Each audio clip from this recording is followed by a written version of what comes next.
Պարոն Մալխասյան, նախ այս գործի մասին, ապա նաև համատեքստի նախընտրական շրջանի, հիմա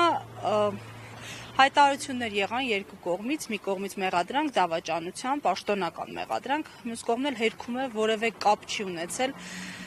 այս մեղադրանքի հետ։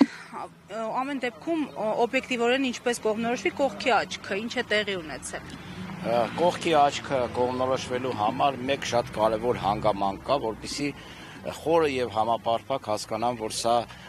քաղաքական հետապնդում է, դասական իմաստով քաղաքական բռնաճնշում է։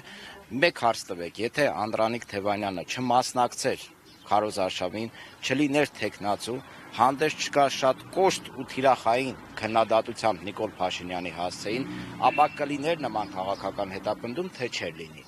100%-ով ես վստահեցնում եմ, որ նման քաղաքական հետապնդում բռնաճնշում չէր լինի։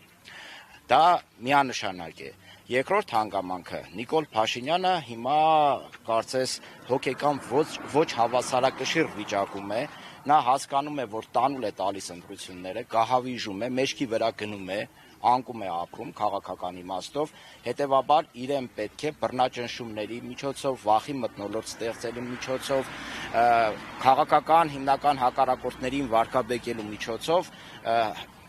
փորձի ձեռափրփուրներին գցելով իշխանությունը պահի։ Այս գործընթացով ինքը ըստ էության ապա լեգիտիմացնում է ընտրական գործընթացը եւ ընտրությունների արդյունքները։ Հանրապետական ինստիտուտի վերջին հարցումները կարծեք այլ բանի մասն էին վկայում,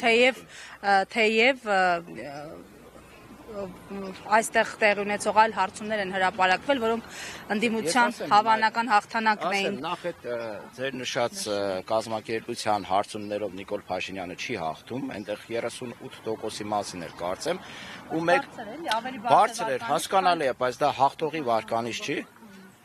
Հաղթողի վարկանիշ չի, երկրորդ ուշադրություն չեք դարձրել 43% չկողմնորոշվածների վրա, այսինքն մարդիկ 43%-ը գրեթե կեսը հարցվածների հրաժարվել է պատասխանել, թե ում է ընտրելու։ Դա ինչ է նշանակում։ Դա նշանակում է, որ Հայաստանում վախի մթնոլորտ է եւ մարդիկ չեն ցանկանում հիմա բացահայտվել որպես ընդդիմադիր, որովհետեւ այս կամ այն պատճառներով խուսափեն Նիկոլ Փաշինյանի քաղաքական հետապնդումներից եւ քաղաքական բռնաճնշումներից։ Եվ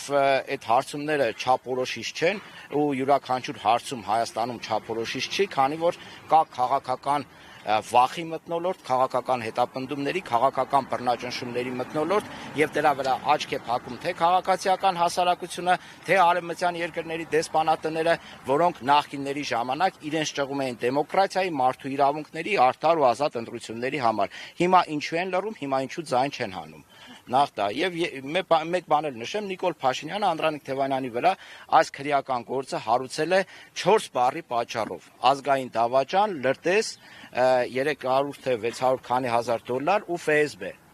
Այս 4 բառերն արտասանելու համար, որպիսի պիտակավորի, որպիսի վարկաբեկի, խորը ազգային գործի եւ իր վրայից սլակները շեղի։ 20 թվականից հետո դավաճան պիտակը ում վրա է կպցրած եղել։ Թող ժողովուրդը հարց տա, ինչ էր գոռում ժողովուրդը Սյունիքից մինչև Շիրակ ու Լոռի։ Նիկոլ Դավաճան, ճիշտ եմ։ Հիմա նման քաղաքական գործերով,